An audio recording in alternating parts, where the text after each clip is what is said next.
History of Medieval India by Satish Chandra. Contents. Chapter 1, India and the World. Chapter 2, Northern India, Age of the Three Empires, 800 to 1000.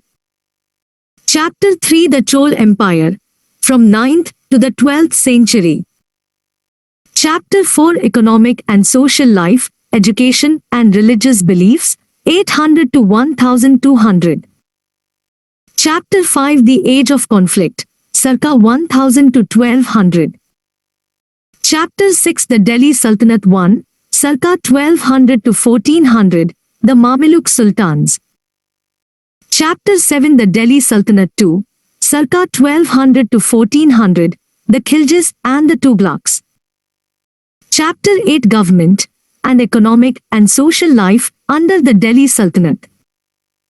Chapter 9, The Age of Vijayanagar and the Bahmanids, and the Coming of the Portuguese, circa 1350 to 1565.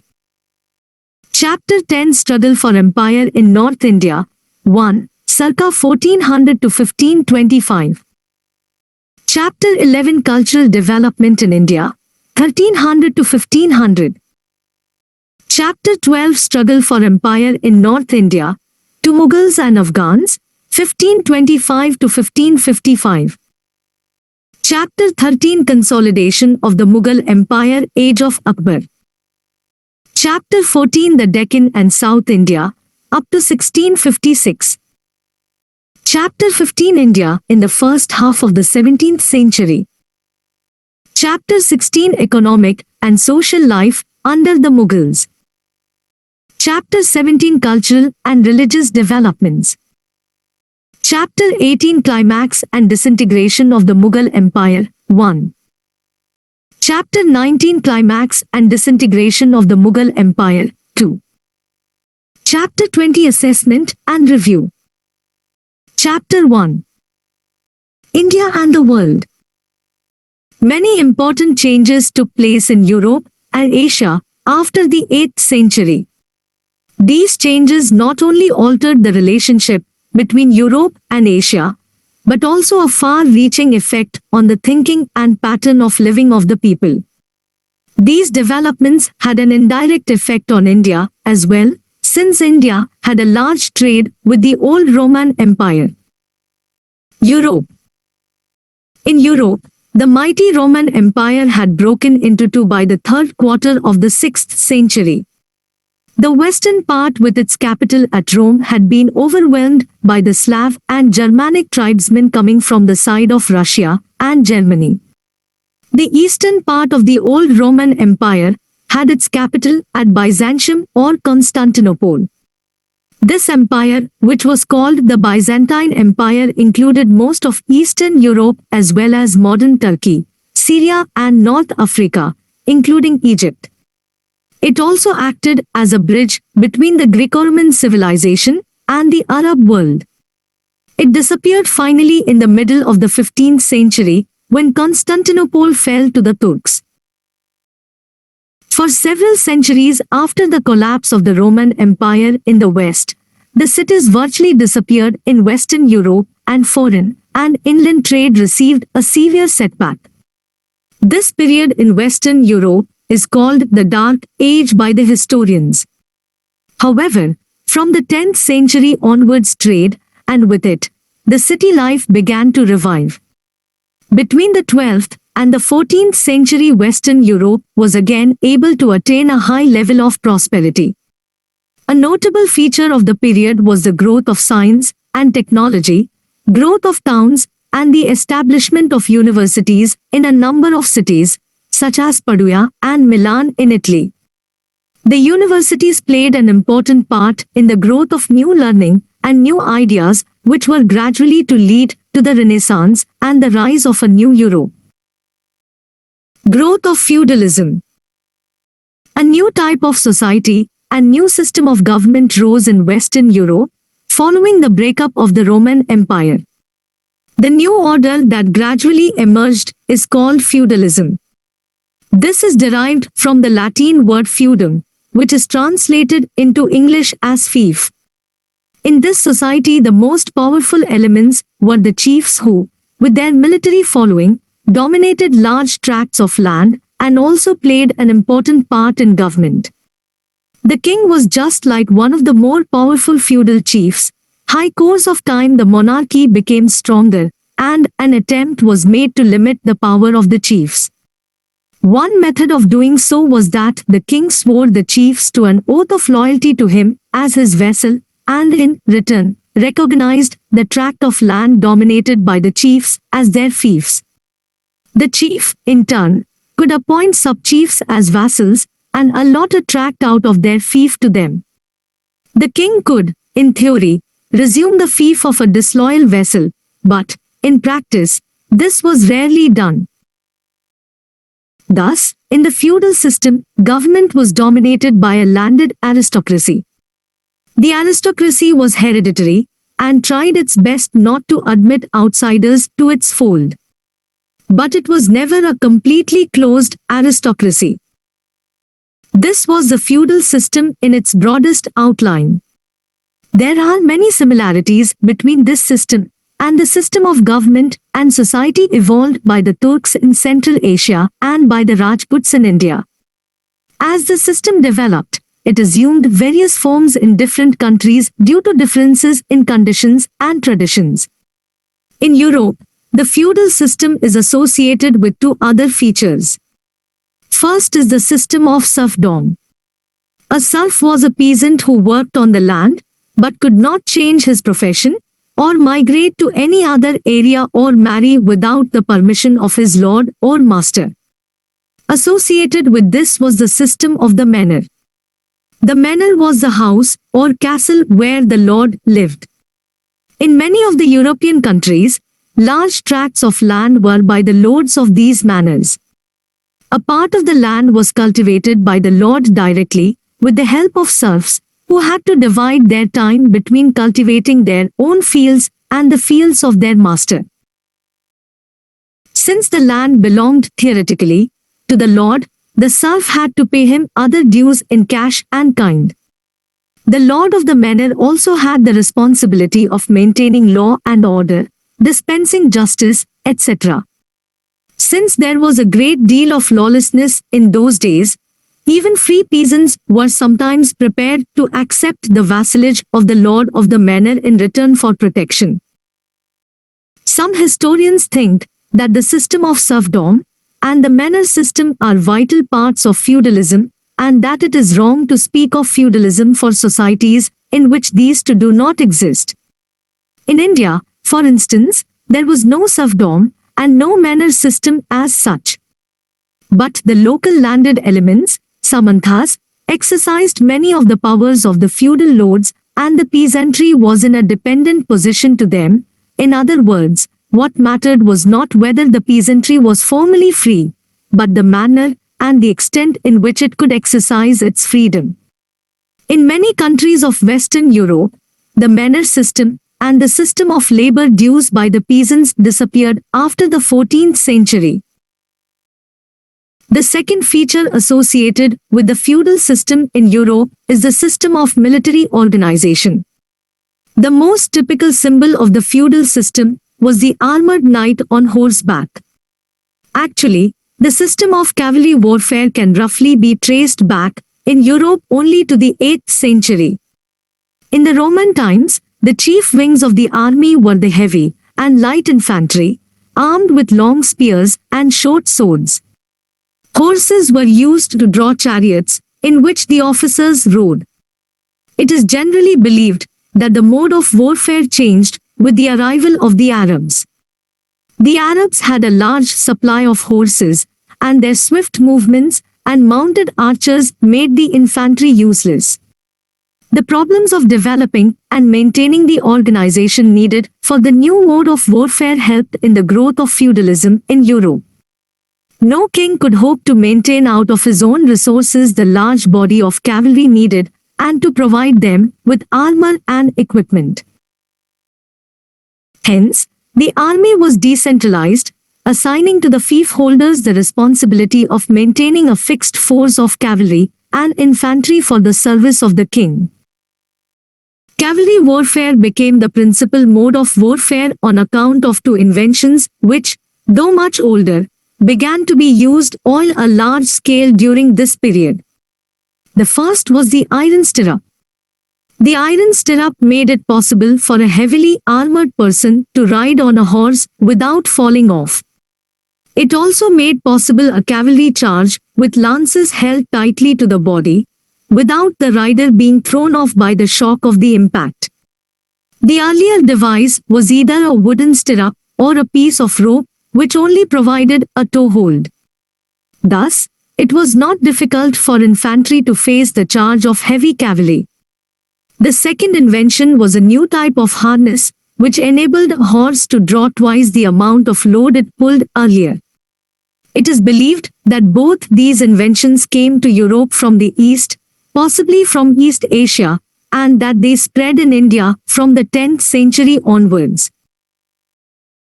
Thus, many factors, political, economic and military, were responsible for the growth of feudalism in Europe.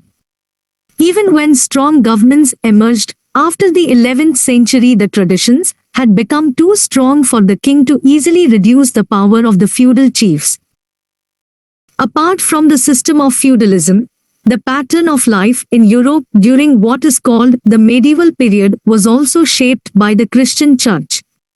We have already referred to the role of the Greek Orthodox Church in the Byzantine Empire and in Russia. In the absence of a powerful empire in the West, the Catholic Church took on some of the functions of the government as well. The Pope, who was the head of the Catholic Church, became not only a religious head, but one who exercised a great deal of political and moral authority as well.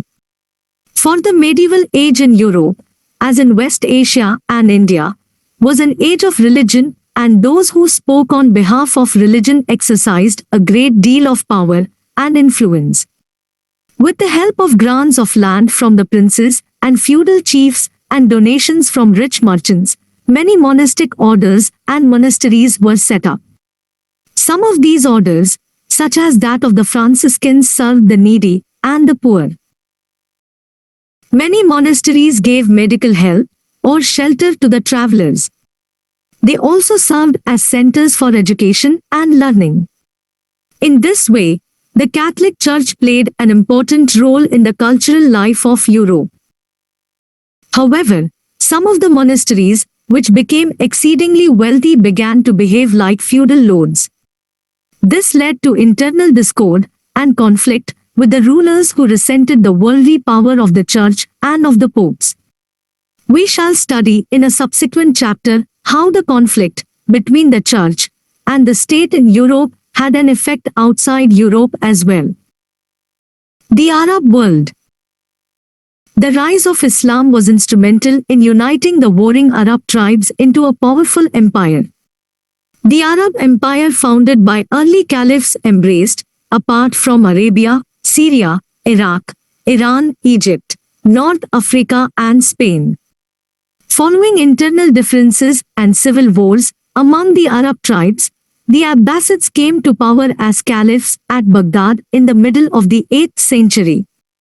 The Abbasids claimed to belong to the same tribe to which the Prophet Muhammad belonged and were for that reason considered holy. For about 150 years, the Abbasid Empire was one of the most powerful and flourishing empire. At its height, it included all the important centers of civilization in the area, with parts of North Africa, Egypt, Syria, Iran and Iraq. The Abbasids controlled not only some of the most productive countries of West Asia and North Africa, but also commanded the important trade routes linking the Mediterranean world with India and China.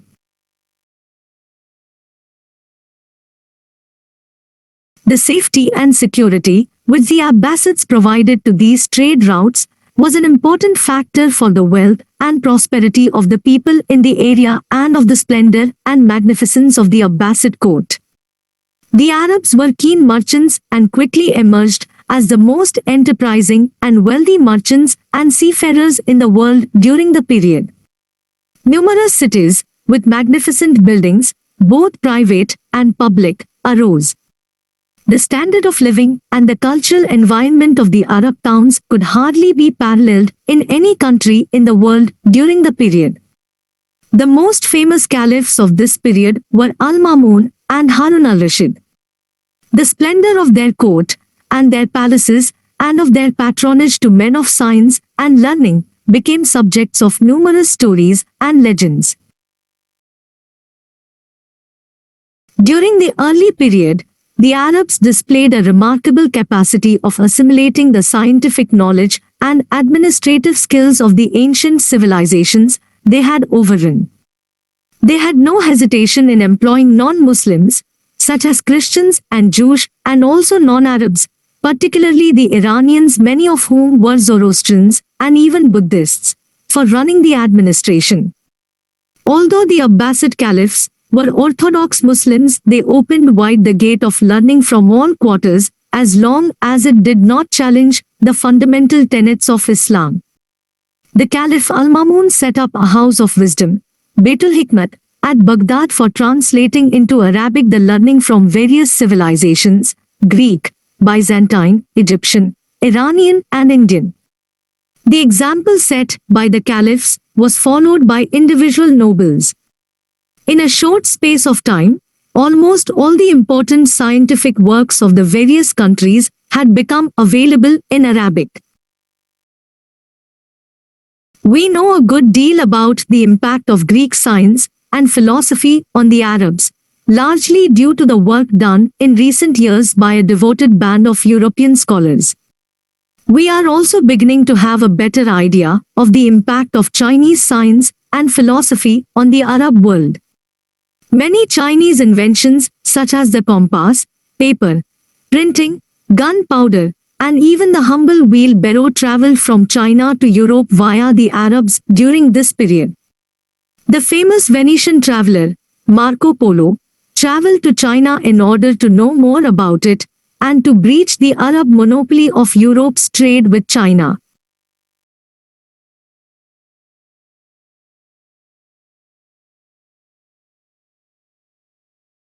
Unfortunately, we have only a limited knowledge of India's economic and cultural relations with the Arab world during the period, and India's scientific contribution to it.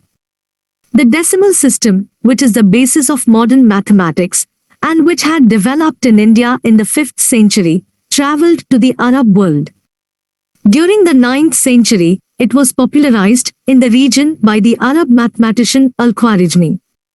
It was introduced to Europe in the 12th century by a monk, Abelard, and became known as the system of Arab numerals. Many Indian works dealing with astronomy and mathematics were also translated into Arabic.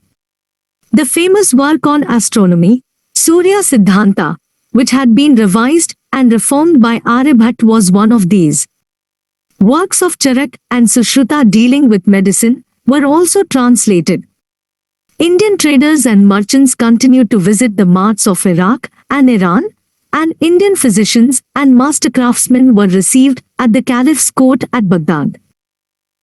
A number of Sanskrit literary works, such as Kalila wa Dimma, Panchtantra, were also translated into Arabic and formed the basis of Aesop's fables in the West. A more detailed study of the impact of Indian sciences and philosophy on the Arab world and of the Arab sciences on India is now being made. By the beginning of the 10th century, the Arabs had reached the stage when they could make their own contribution to the various sciences. The growth of geometry, algebra, geography, astronomy, optics, chemistry, medicine, etc. in the Arab world during this period made it the leader in the field of science. Some of the best stocked libraries in the world and the leading scientific laboratories were established in the Arab world during the period. However, it is necessary to remember that many of these achievements were the result of work done by people outside Arabia, in Khorasan, Egypt, Spain, etc. The Arab science was truly international. It has been called Arab science because Arabic was the language of literature and thought in the entire area, and people from various countries could move freely and work or settle down anywhere they liked.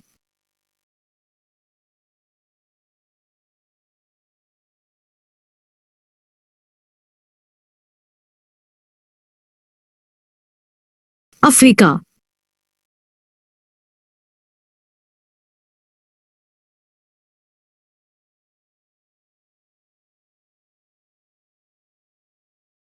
The Arabs also brought Africa more actively into the Indian Ocean and Middle Eastern trade. Arab migrations and mercantile activity along the east coast of Africa increased enormously, extending up to Malindi, Zanzibar, etc.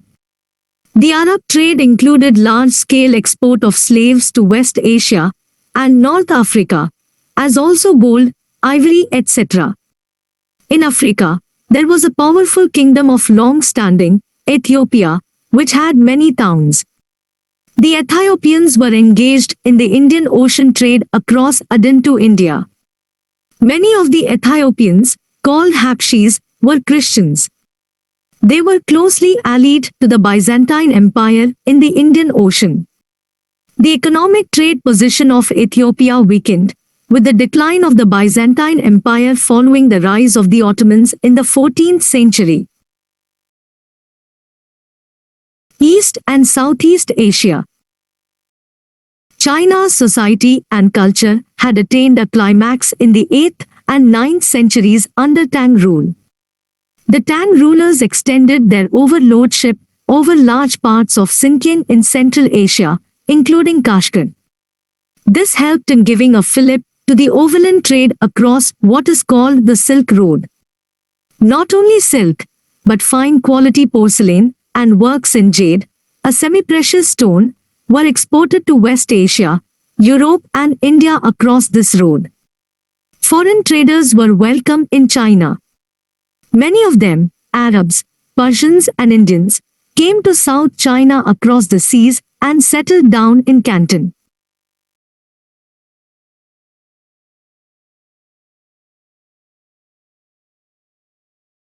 The Tang Empire declined in the middle of the 9th century and was replaced in the 10th century by another dynasty, the Sag, which ruled over China for about 100 years. Its growing weakness gave an opportunity to the Mongols to conquer China in the 13th century. The Mongols wrought great death and destruction in China. But due to their highly disciplined and mobile cavalry forces, the Mongol rulers were able to unify North and South China under one control for the first time. For some time, they also brought under their sway Tonkin, North Vietnam, and Annam, South Vietnam. In the north, they overran Korea. Thus, the Mongols established one of the largest empires in East Asia.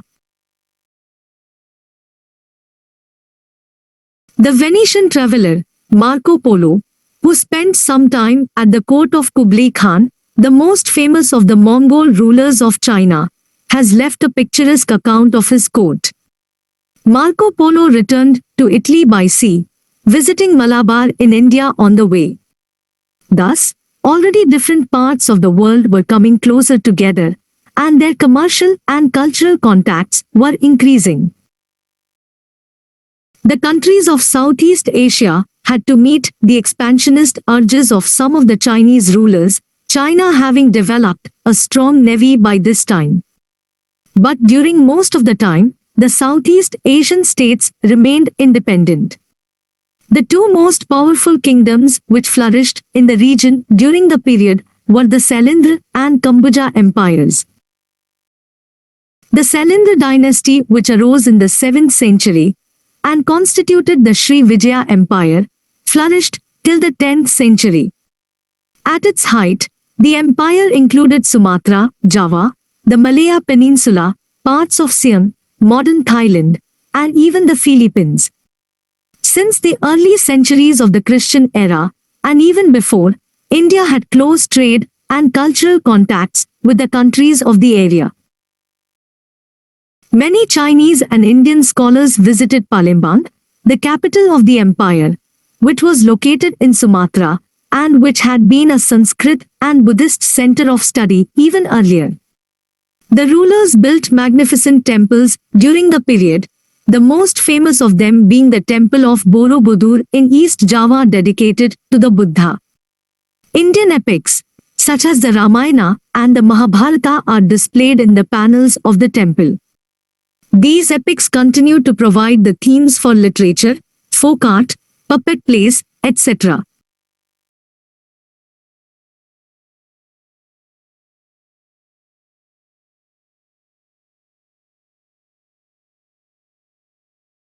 Thus, India had close commercial and cultural contacts both with the West, Southeast Asia, China, as also Madagascar, and countries on the east coast of Africa. The various kingdoms in Southeast Asia acted as a kind of a bridge for commercial and cultural contacts between India and China, and the outside world.